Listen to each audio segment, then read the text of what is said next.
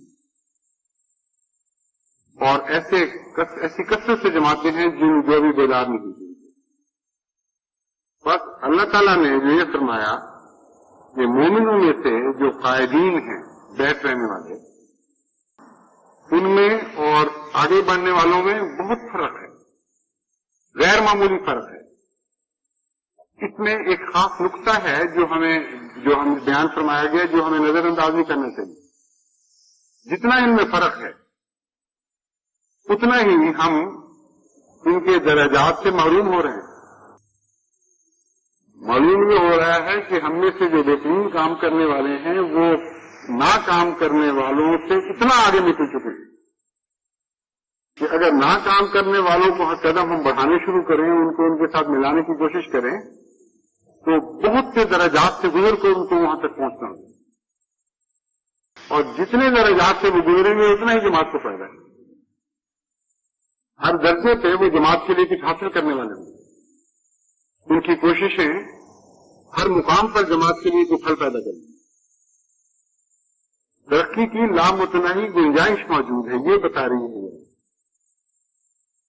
اپنے اولین کو دیکھو اور اپنے آخرین کو دیکھو، تمہارے اندر پوشیدہ صلاحیتیں موجود ہیں۔ اس نقطۂ نگاہ سے دنیا کی ہر جماعت میں باقاعدہ منصوبہ بننا چاہیے، ملکی سطح پر بھی، صوبائی سطح پر بھی، اور جماعتی سطح پر بھی۔ اور ایسے لوگ جن کی بہت سی صلاحیتیں ابھی ہارنس نہیں ہوئی، ان کے اوپر ذمہ داریوں کے بوجھ نہیں ڈالے گئے، ان کے متعلق منصوبے بنائے جائیں کہ کس طرح ان کو آہستہ آہستہ جماعت کے غیر معمولی فعال اور خدا کی رضا حاصل کرنے والے وجودوں میں تبدیل کرنا ہے۔ میں امید رکھتا ہوں کہ اگر ہم ساری دنیا میں اس منصوبے پر عمل شروع کر دیں تو اس کے غیر معمولی فوائد فوری اگر نظر نہ بھی آئے تو آئندہ چند سال میں ظاہر ہوں گے، اور ہمارے جتنے بھی نیک منصوبے ہیں ان سب میں برکت پڑے۔ منصوبے اچھے جتنے چاہے ہوں، اگر اچھے کارکن میسر نہ ہوں تو منصوبے بے معنی ہو جایا کرتے ہیں۔ اچھے کارکن میسر ہوں مگر تعداد کافی نہ ہو اور منصوبہ زیادہ بوجھ اٹھانے والا ہو تو پھر بھی انسان بہت سی برکتوں سے محروم رہ جایا کرتا ہے۔ تو جماعت میں اللہ تعالیٰ کے فضل سے نہایت اعلیٰ منصوبوں کی کوئی کمی نہیں ہے۔ جماعت خود ایک نہایت اعلیٰ منصوبہ ہے، لیکن کام کرنے والوں کی کمی ہے، اور جتنا آپ نے ترقی کی ہے اتنا اس کمی کا احساس زیادہ پیدا ہوا ہے۔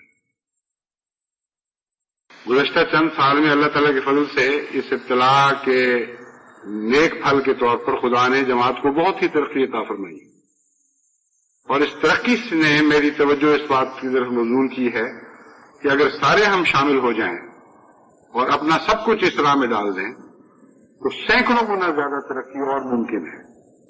بہت سے درجات ہیں جنہیں ہم نے ابھی طے کرنا ہے اور جو ہمارے منتظر ہیں۔ تو اللہ تعالیٰ ہمیں توفیق عطا فرمائے۔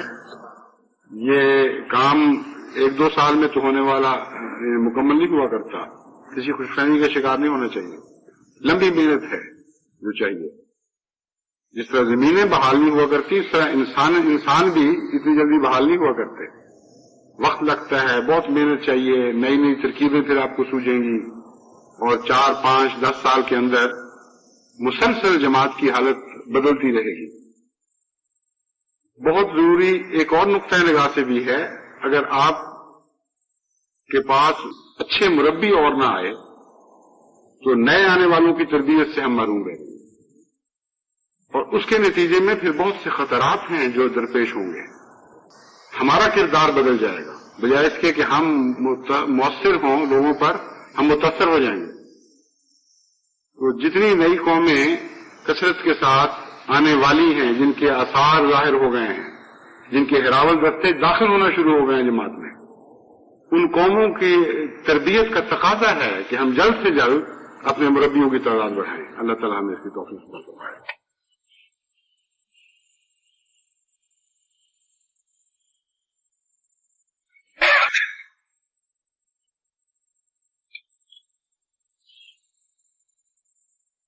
الحمد لله نحمده ونستعينه ونستغفره ونؤمن به ونتوكل عليه ونعوذ بالله من شرور أنفسنا ومن سيئات أعمالنا من يهده الله فلا مضل له ومن يضلله فلا هادي له ونشهد أن لا إله إلا الله وحده لا شريك له ونشهد أن محمدا عبده ورسوله عباد الله رحمكم الله إن الله يأمر بالعدل والإحسان وإيتاء ذي القربى وينهى عن الفحشاء والمنكر والبغي يعظكم لعلكم تذكرون اذكروا الله يذكركم وادعوه يستجب لكم ولذكر الله أكبر